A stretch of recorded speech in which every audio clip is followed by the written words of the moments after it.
Yes, good afternoon, students. So, how's the first lecture? Did you go through it?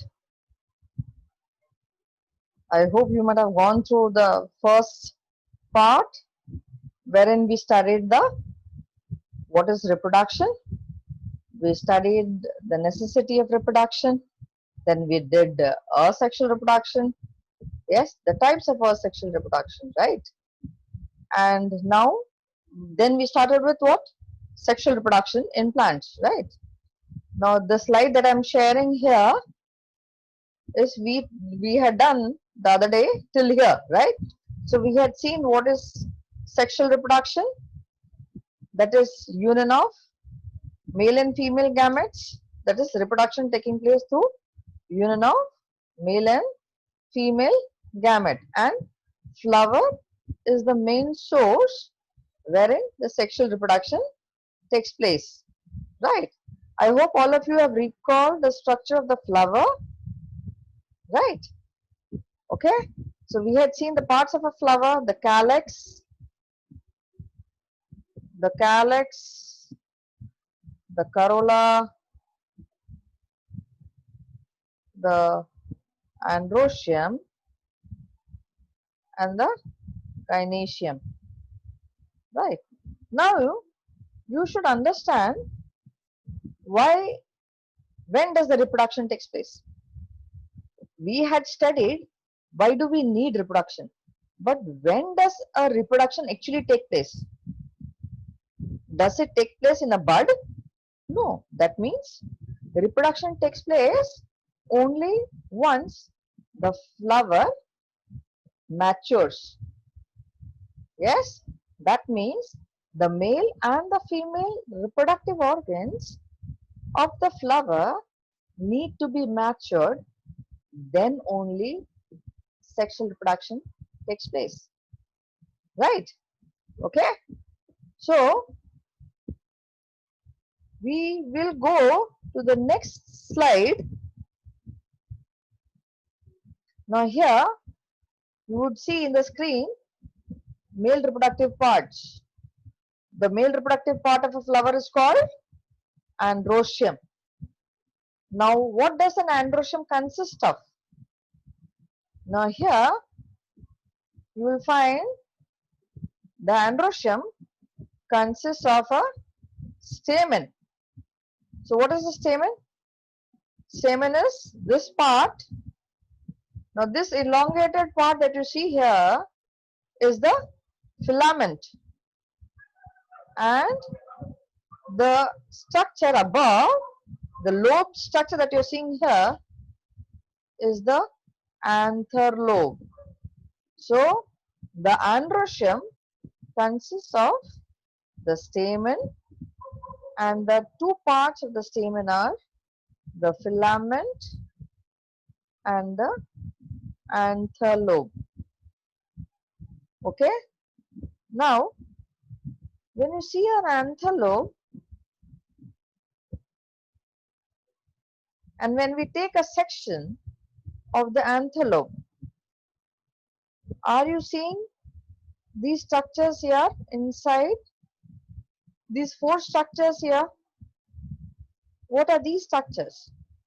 These structures are nothing but the pollen sac. Okay. Now, these pollen sacs, what do they contain? They contain the pollen grains.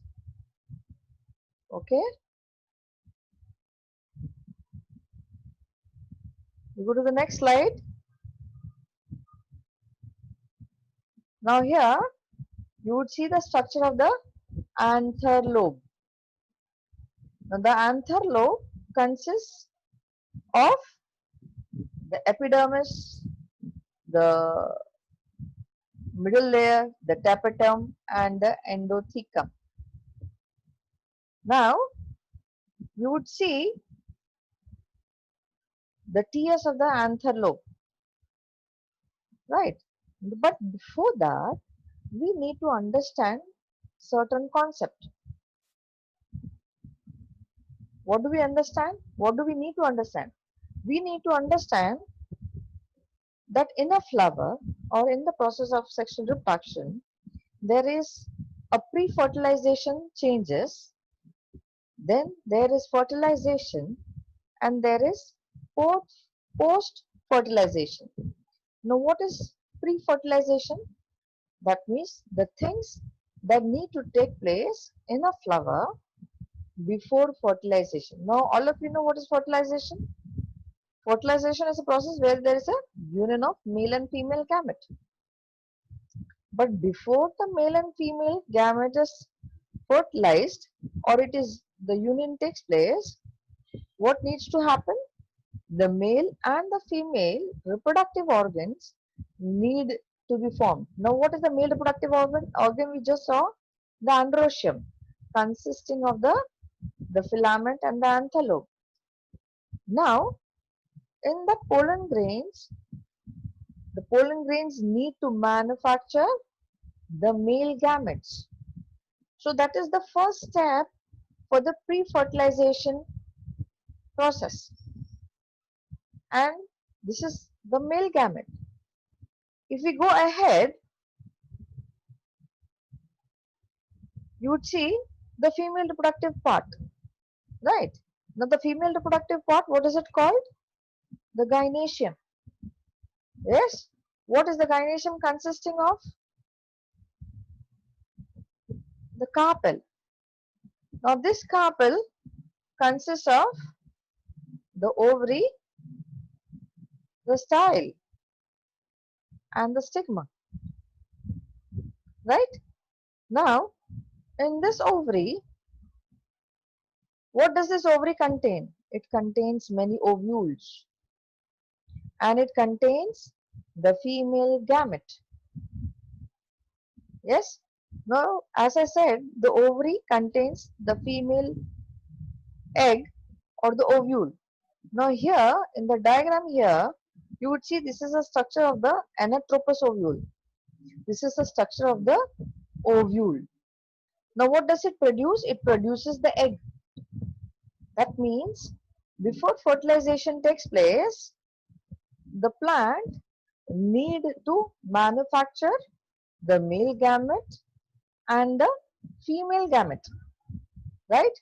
Unless and until the male gamete and the female gamete is formed, the union of the male and female gamete does not take place, or the process of fertilization will not take place. So the entire fusion of male and female gamete takes place in the flower. And for the process of fertilization, how will fertilization take place? The fertilization would take place by the process of pollination. So, once we will study the formation of male gametes or the male gametophytes, we would study the female formation of the female gametophytes. Then we would study what is pollination. Yes, and after pollination, we would go back to the process of fertilization. That is the double fertilization. Okay, so you will see here the process of double fertilization. So here you would see this structure is of the anatropous ovule, and this structure here is the stigma, and you will find these circular structures above the stigma are the pollen grains, and these pollen grains are fusing with the female gametophyte and the fertilization takes place. Okay, so we go back to the previous slides wherein first we would study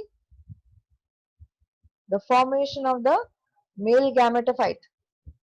That means we need to study the formation of male gametophyte, female gametophyte, which is a part of pre-fertilization process. Okay. Now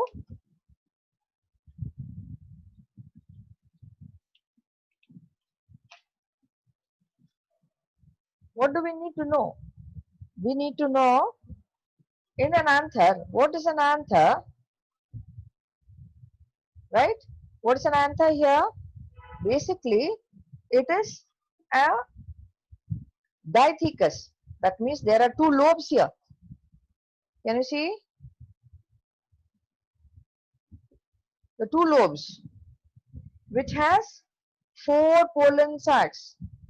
The two lobes, this is one lobe, this is second lobe, and it has four pollen sacs. Okay, it has four pollen sacs.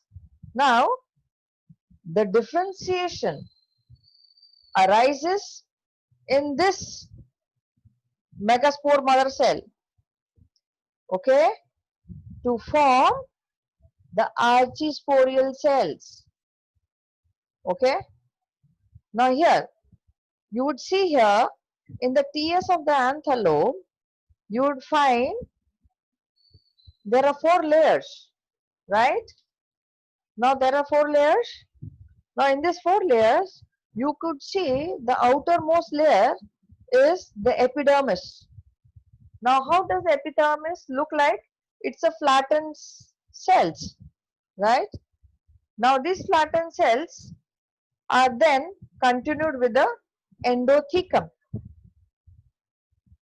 which are made up of radially elongated cells with fibrous thickening. Okay, then you have the middle cells, which are about one or two layered. Then are the tapetum. This tapetum are nothing but the nutritive layer of cells.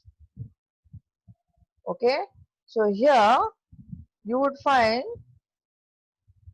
initially we spoke about the epidermis, then the radiating cells, the endothecum, then the middle cells, which are very thin, and the tapetum. Okay, now this tapetum are nothing but the nutritive layer of the anther lobe. It immediately encloses the sporogenesis tissue or the microspore mother cell. Okay, now what do you find further? You find that these, you find microsporogenesis taking place. That means these cells, when rupture and release out the spores or the pollen grains. These are the pollen grains. Now with each species there are different kinds of pollen grains. Some are spiny, some are smooth. That is a characteristics of each species. Okay. Now what do you find? When you see the pollen grain, you would find the external structure is called as the exine and the internal structure is called as the intine. Now inside the exine and intine you have a nucleus. Now in the diagram you will be able to see there is a gap in the exine that is called as the germ pore. That means somewhere in the exine there are certain thin membranes which are actually the, what are they? They are basically the exit doors. These germ pores are nothing but the exit doors from where the pollen tube comes out. That we'll see what is a pollen tube. But you need to understand this exine intine. Here inside you have the nucleus. This nucleus are of two kinds. One, the vegetative, and the other is the generative cell. So basically this generative cell floats in this vegetative cell. Okay. Now this generative cell then divides and redivides to form the two male gametes, and this entire vegetative cell forms the medium in which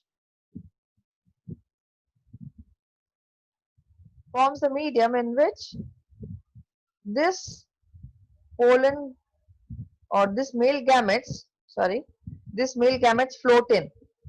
So here you find the vegetative cell, the generative cell,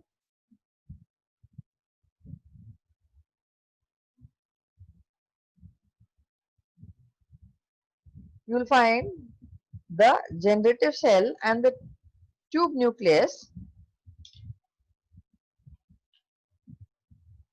Yes, yes, and you will find this generative nucleus divides into two male gametes,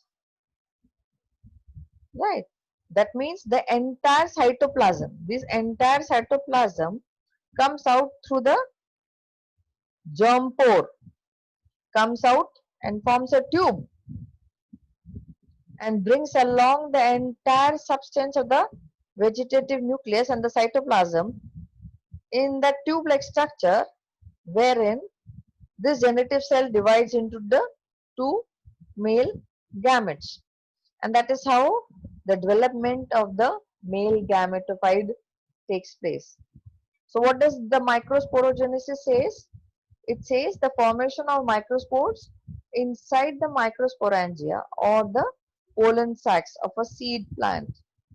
A diploid cell in the microsporangium is called as the microsporocyte, or a pollen mother cell, undergoes meiosis and gives rise to 4 haploid microspores, which then you saw the structure of the pollen grain and how the male gamete are formed.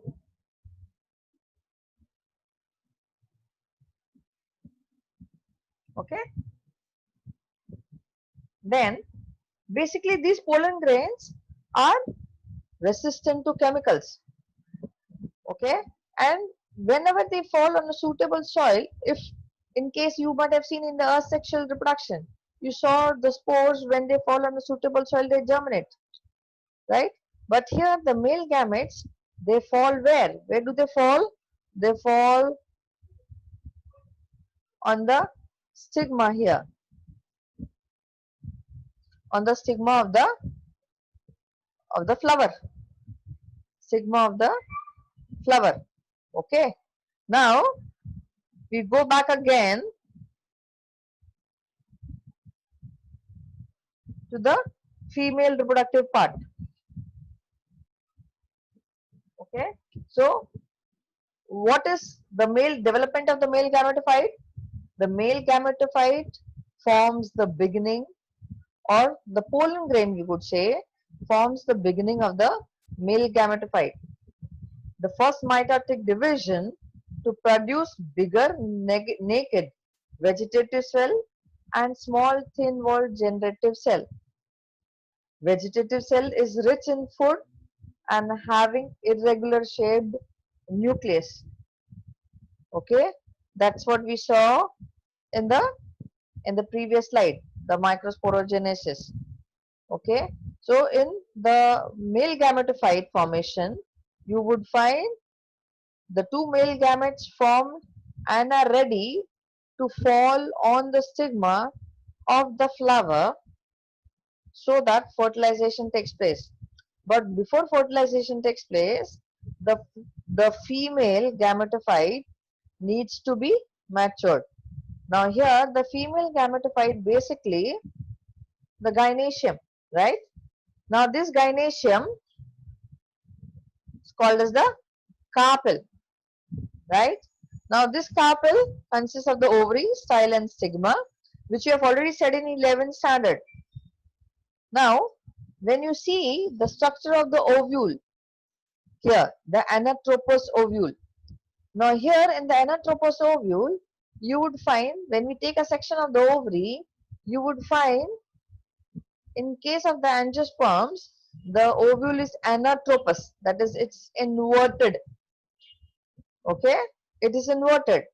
Here in the diagram, you would see that there is an opening called as the micropyle. Now this micropyle is the opening from where the the pollen tube generally enters into the embryo sac. Now here, just a second.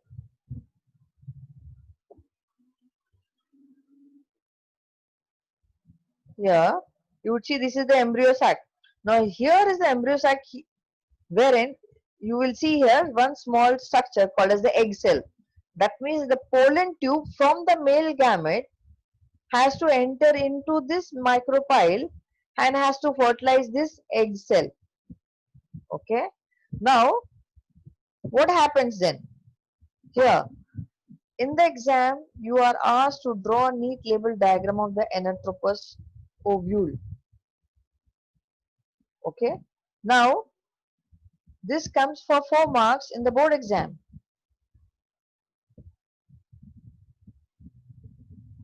This structure of tears of anther also comes for 4 marks. It could come only for 2 marks also. They could ask, describe the tears of the anther. So you need to practice this diagram of tears of anther, stating the different parts, that is the epidermis, the endothecum, the middle layer and the tapetum. Okay. Then how are these pollen grains actually released? When the pollen grains mature enough and they are produced, they create a lot of pressure on the pollen sacs and they've been ruptured, okay, and they fall on the stigma. Clear? You would see here, they fall on the stigma here, and then they travel down the style and come into the ovary. Now you need to practice the diagram of the anatropous ovule.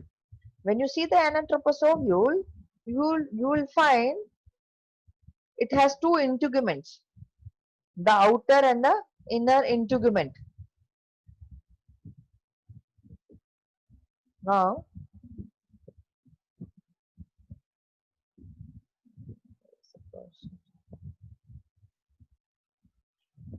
the 2 integuments. Now these are the 2 integuments. Inner to the 2 integuments is the nucellus, and inside the nucellus you have the embryo sac. Now this embryo sac, how is this embryo sac actually formed? This embryo sac is formed in the process of megasporogenesis. Okay. Now we need to understand how this embryo sac is actually formed. How are these egg cell, the synergids, the antipodal cells, how are they formed? First, we will study how this embryo sac is formed, which is actually containing the egg cell of the female gametophyte. Okay, and then we would study the structure of the anatropous ovule. For this, you will see here in this megasporogenesis, the development of the female gametophyte. Now, this female gametophyte is formed from the embryo sac, that is the mother cell, that is the nucellus that you saw in the previous diagram. The nucellus has many such mother spore cells, out of which one mother spore cell is present, which then divides into 4 haploid cells. Out of that 4 haploid cells, 3 degenerate and 1 cell grows. Okay, and one megaspore or the embryo sac then undergoes mitosis and forms, you will see the entire process, and forms an embryo sac. Now this embryo sac, you will find how many cells are there inside? There are 8 cells inside, but there are only 7. There are how many cells? There are 7 nuclei, okay, and 6 are haploid and 1 is diploid. So it forms here in the last part here, you'll find here the embryo sac is formed after dividing and redividing process. It forms 7 cells and 8 nuclei. This one is diploid, okay, and rest here are the antipodal cells and the egg cell. So we recap again. We studied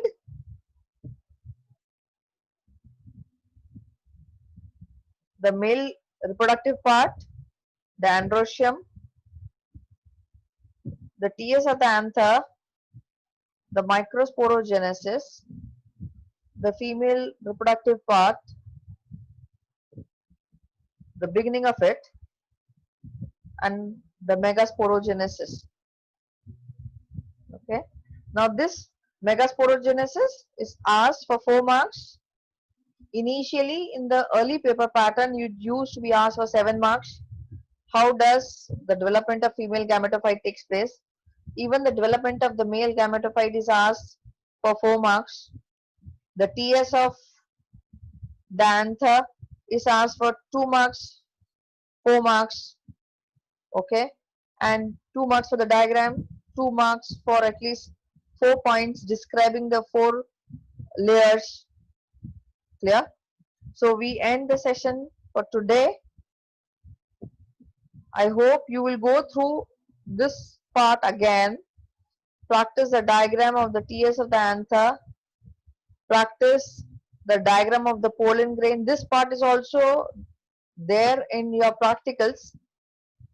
This structure of the anatropous ovule, you need to practice this diagram and you need to practice this diagram as well. Okay, so thank you.